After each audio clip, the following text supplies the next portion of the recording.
नीरज हत्याकांड में बीते 5 वर्षों से जेल में बंद झरिया के पूर्व विधायक संजीव सिंह समेत अन्य आरोपियों का सफाई बयान आज भी दर्ज नहीं किया जा सका। हालांकि सुनवाई के दौरान कांड के नामजद अभियुक्त संजय सिंह और विनोद सिंह ने अदालत में आवेदन दायर कर समय की याचना की। कोर्ट को दिए आवेदन को संचालित करते हुए अधिवक्ता मोहम्मद जावेद और पंकज प्रसाद ने कहा कि दोनों आरोपी अदालत द्वारा पारित 2 मई के आदेश को उच्च न्यायालय में चुनौती देंगे, लिहाजा उच्च न्यायालय का आदेश प्राप्त करने तक उन्हें समय प्रदान किया जाए।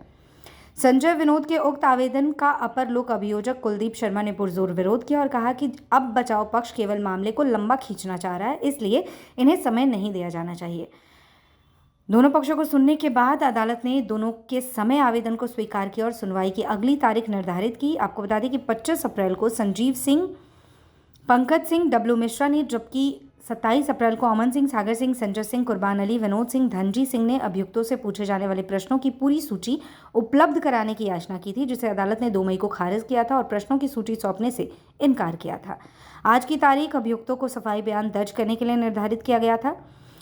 वहीं अभिषेक के आवेदन दूसरी ओर सुनवाई के दौरान सूचक अभिषेक सिंह की ओर से 2 मई को दायर आवेदन का प्रत्युत्तर दाखिल कर पूर्व विधायक संजीव के अधिवक्ता ने अदालत को बताया कि सेशन कोर्ट में विचाराधीन मामले में सूचक की ओर से निजी अधिवक्ता कोर्ट में दलील नहीं दे सकते, केवल अभियोजन की सहायता कर सकते हैं। इस बाबत पूर्व विधायक संजीव सिंह की ओर से सर्वोच्च न्यायालय द्वारा जेके इंटरनेशनल और शिव कुमार रेखा मुरक्का वर्ष में पारित निर्णय का हवाला देते हुए कहा कि सर्वोच्च न्यायालय के 3 बेंच की खंडपीठ से सत्र न्यायालय द्वारा विचारणीय मुकदमों में निजी अधिवक्ताओं के सीधे प्रतिनिधित्व पर रोक लगाई गई है और कहा है कि उनकी कोई अथॉरिटी नहीं होती, केवल अभियोजन का संचालन कर रहे अपर लोक अभियोजक का सहयोग कर सकते हैं, जिसका सूचक के अधिवक्ता ने पुरजोर विरोध किया। समाचार लिखे जाने तक सूचक के आवेदन पर बहस जारी थी।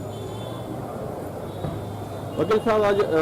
फिर से पूर्व विधायक संजीव सिंह का विषय था, क्या था? आज मुकदमा जो है सफाई बयान के लिए माननीय न्यायालय में जो है निर्धारित था। आज इस केस के 2 अभियुक्तों ने माननीय न्यायालय को लिखित में यह सूचित किया कि उनके द्वारा जो आवेदन दिया गया था एडवांस में कॉपी सप्लाई करने का और जिसे माननीय न्यायालय द्वारा 2/5/2022 को खारिज किया गया, उस आदेश को वो दोनों अभियुक्तगण माननीय उच्च न्यायालय झारखंड रांची में चुनौती देंगे और इसी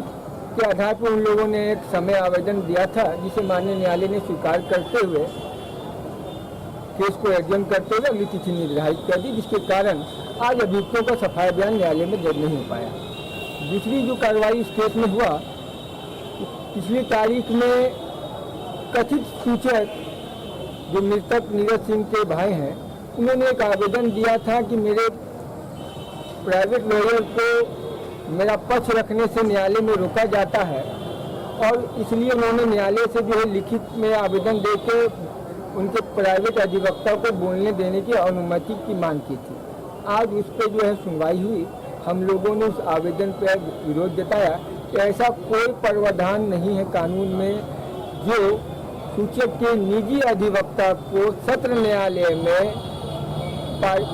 क्रिमिनल ट्रायल में पार्टिसिपेट करने का डायरेक्टली परमिट करता है। हम लोगों ने अपने तथ्यों को साबित करने के लिए सर्वोच्च न्यायालय के 3 फेमस निर्णयों का हवाला दिया है। सुनवाई के उपरांत माननीय न्यायालय ने आदेश सुरक्षित रख लिया। 2 बातें, सुप्रीम कोर्ट जाने की बात थी एक, और दूसरा लिखित बयान दर्ज कराने की बात थी, दोनों में। सुप्रीम कोर्ट तो माननीय पूर्व विधायक संजीव सिंह की तरफ से हम लोग सुप्रीम कोर्ट जा चुके हैं। हम लोगों ने वहाँ SLP दायर किया है जो ऑलरेडी रजिस्टर्ड हो गया है और लाइकली जो है उसमें उस SLP की सुनवाई सर्वोच्च न्यायालय में सप्ताह 10 दिनों के अंदर होने की प्रबल संभावना है। और जो सफाई बयान होना था जिसपे एडवांस में कॉपी मांगा गया था, निचली अदालत द्वारा खारिज किया गया है, और उसके अगेंस्ट में जो है अभियुक्तगण माननीय उच्च न्यायालय मूव करना चाहते हैं, उसी के आधार पर आज समय दिया गया। अमन सिंह कुछ कर रहे थे? हाँ, हमने कोर्ट के कार्रवाई के समय जो है इस केस के जो अभियुक्त है अमन सिंह, उन्होंने अपनी पीड़ा न्यायालय को बताते हुए माननीय न्यायालय से आग्रह किया कि उन्हें यूपी ट्रांसफर कर दिया जाए धनबाद जेल